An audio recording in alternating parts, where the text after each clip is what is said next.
We are about 2 weeks away from day one of the 2024 NFL Draft, and I cannot wait for it to get here. In today's video, though, we have 15 players that the New York Giants have already had top 30 visits with.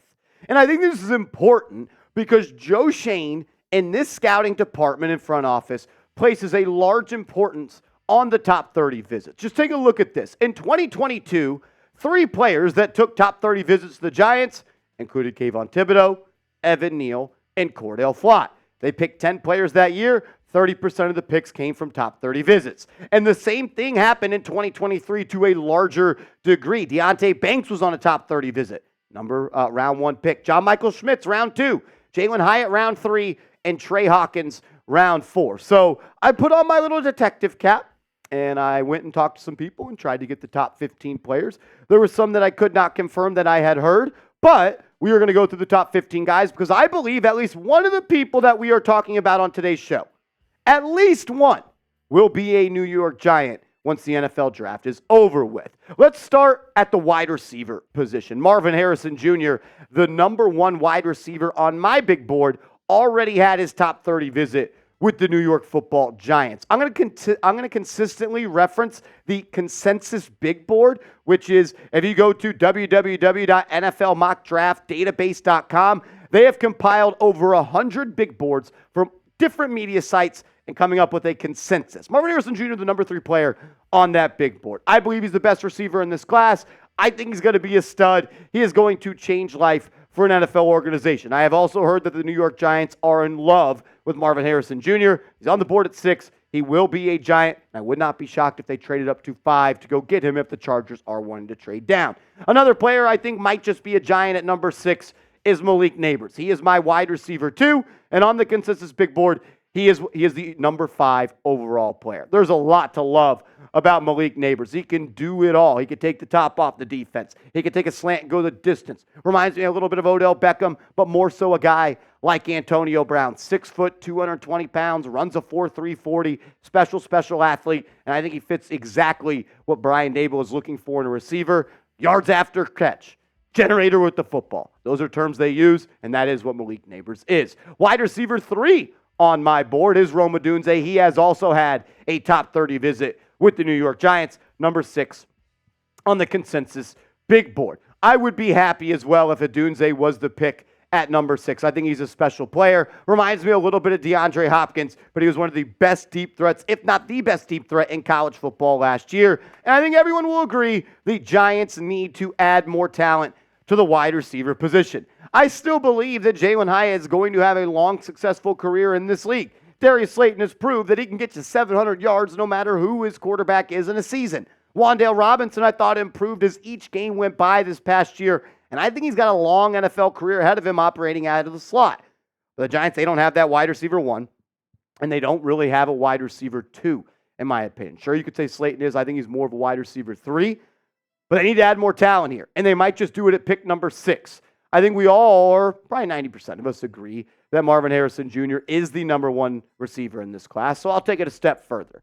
If you could only pick one of these guys to be a Giant at pick number 6, who would it be? Is it Malik Nabers? Is it Odunze? Type the initials of the receiver you want to see wearing an NY on their helmet next year. From receiver to quarterback, let's get into it. Drake Maye, quarterback, North Carolina, has had a top 30 visit with the New York Giants. According to the consensus board, he is number 2. He's also my QB2 in this class. I'm a big fan of Drake Maye. I think he fits perfectly into what the Giants want to do schematically on the offensive end. There is nobody better in this class throwing in the middle of the field than Drake Maye. Big-time arm, underrated athlete. I think he's everything that Brian Daboll would want in a quarterback. JJ McCarthy, another quarterback that the Giants have had a top 30 visit with. I believe in McCarthy, but I think the things that have propelled him to the top are more so intangibles compared to tangibles. I love the worker. I love the mindset. I love the potential. You're projecting with a player like this as he is just 21 years old, will not be 22 until January of 2025. I'm just not so sure I'm ready to pull the trigger on McCarthy being a Giant at pick number 6. The other quarterback that the Giants have had a top 30 visit with is Michael Penix Jr., the flamethrower from Washington. I'm a fan of his. number 31 on the consensus big board. He is my QB5. I have Caleb Williams.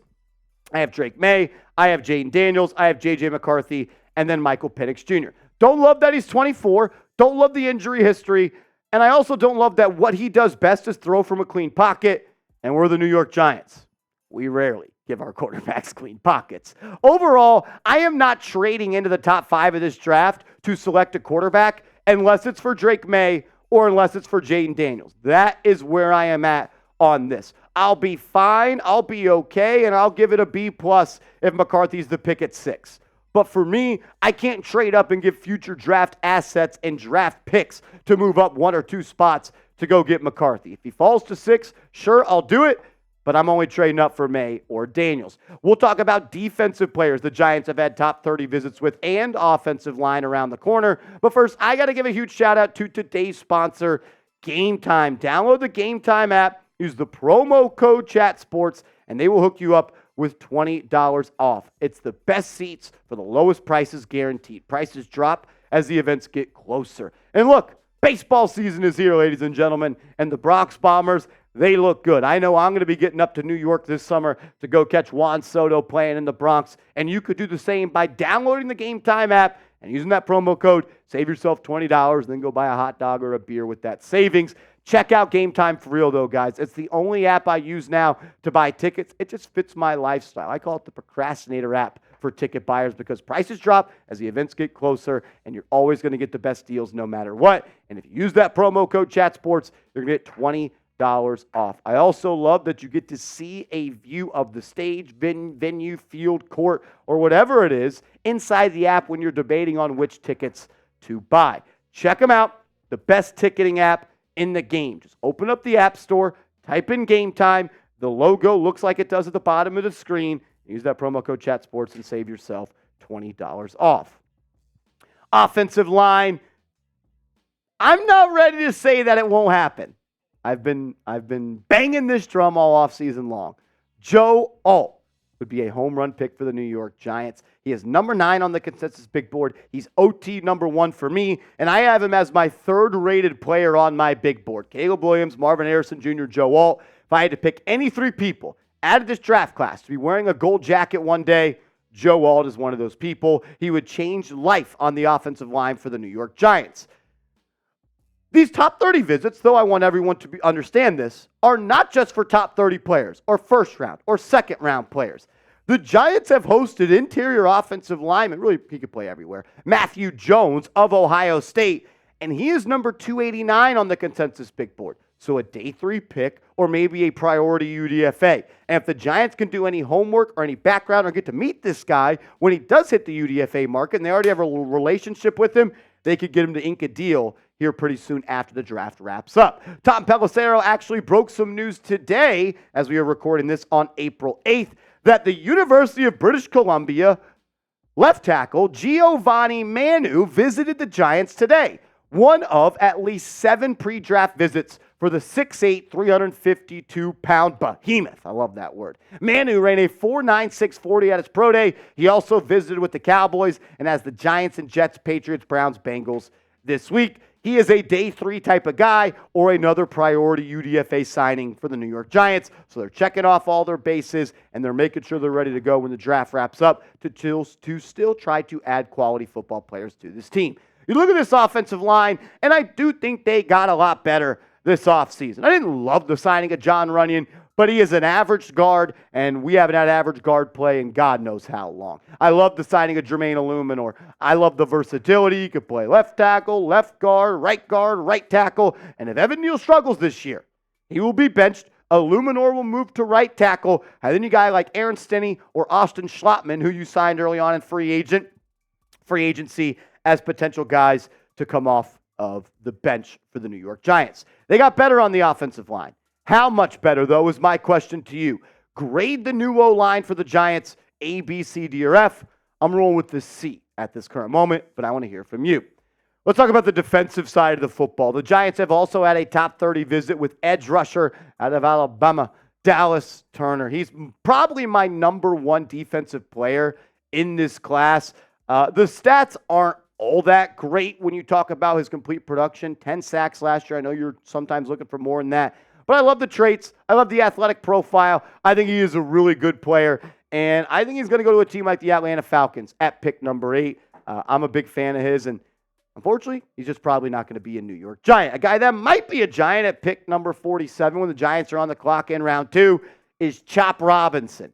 What a name. What a name, Pork Chop Robinson. He got the name, he said, because he came out of his mother's womb at like 10 pounds or something like that. So they started calling him Pork Chop.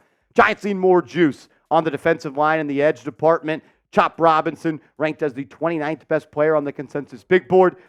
The stats don't make that much sense to me, though. 15 tackles, 7.5 tackles for loss, 4 sacks, 2 forced fumbles in 10 games. So you have Robinson, number 29 on the big board, whereas his teammate, Adisa Isaac, number 82 on the consensus big board, and he pretty much doubled his stats. 37 tackles, 16 tackles for loss, 7.5 sacks, 1 forced fumble. He's also from Brooklyn. He's a New York native. I love the juice he brings off the edge. He's an athletic freak. He would be a home run pick for the Giants in the second round.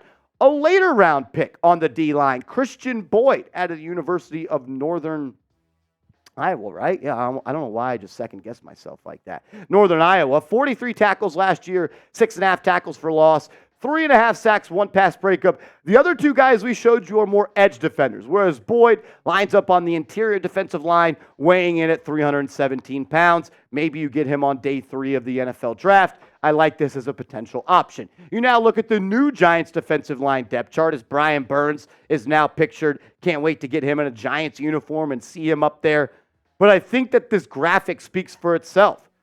We love Dexter, we love Brian, we love Kayvon, and I actually do love Azeez Ojulari outside of the fact he can't ever stay healthy. But outside of that, it's a lot of question marks.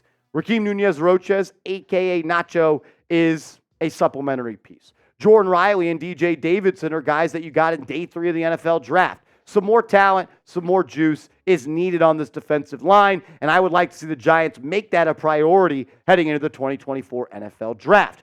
Let's talk about a linebacker here. Tyrese Knight is a player that the Giants have also had a top 30 visit for, and this guy stuffs the stat sheet. 140 tackles last year, 15.5 tackles for loss, 4.5 sacks, 1 forced fumble, 6'2", 235 pounds, the number 183 player on the consensus big board. All the dude does is rack up tackles, man. Nearly 3 years in a row of over 100 tackles. He makes plays near or at the line of scrimmage, and that's what I like to see in my linebackers, because not all tackles are created equal, but he makes plays. He's really rangy. I think he can prove a little bit as a pass coverage linebacker, as can most of these guys, but I like the way that he attacks the ball, and I think he reads the play also really, really well. You got Bobby Okereke, who may have been the best free agent signing the Giants have made in the past 5 years. Definitely the best in the Joe Schoen era. I also love the pick of Micah McFadden. I thought he really turned it up last year. Needs to be more of a sure tackler, but I also think he is a great player of diagnosing a play and attacking. You re-signed Isaiah Simmons. I'm expecting him to play a little bit more DB with the Giants this year. Not outside corner, but a little bit of slot and a little bit of safety as the Giants' new DC Shane Bowen operate at a dime coverage 24% of the time. Love bringing him back. Still got Darian Beavers and Carter Coughlin as well. Let's talk about some cornerbacks. Shao Smith-Wade, cornerback, Washington State, 5'11", 176 pounds. He also had a top 30 visit with the New York Giants, ranked as the 162nd player on the consensus big board. And the Giants know that the cornerback position is a major need for this football team. Played in just 7 games last year in college, but he allowed a completion percentage of 50%. And I'll take that any day of the week. Only allowed 287 yards, 6 pass breakups, only allowed 1 touchdown, an 84 QB rating when targeted. Day 3 prospect, player that you're hoping you can hit on and he can improve in the National Football League, because you're going to need someone to come and help supplement this DB depth chart and help out a young guy like Deonte Banks. I think Cordell Flott still has NFL ability and can operate out of the slot, but the clock is running on him as he will be entering year 3. Nick McLeod is a good player when it comes to depth and special teams, but I don't want him as my boundary corner. I'm not ready to put Trey Hawkins. He's not ready to get out there and play boundary corner. So the Giants, they need to find a starting cornerback in this draft, whether it's day 1, whether it's day 2. Day 3, you sign someone as a UDFA. You need to find somebody in this draft class that can help Deonte Banks on the outside. We'll see if Joe Schoen can do it. And really, he needs to do it. You need to do it, Joe Schoen. It's year 3. It's draft number 3. I thought you've had a good first draft. Second draft, I liked the picks you made. I was so happy when you got Deonte Banks and John Michael Schmitz and Jalen Hyatt.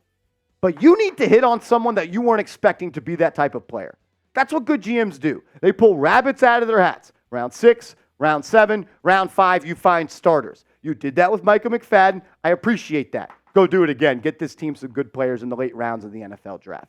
What's your confidence level in Joe Schoen? I talk to Giants fans all the time. I obviously interact with you guys, and I'd say it's split. 50% of people like him, 50% of people don't. Now's your time to let me know. Scale it from 1 to 10. 1 being you're not confident, 10, you still think the guy is going to save this franchise. Make sure you are following me over on social media at @MarshallGreen_ on Twitter, as well as at @MarshallGreen_ on Instagram. My boss, James Yoder, CEO of Chat Sports, told me I got to get my Instagram game up. So hit me up over there, please, so I don't get fired.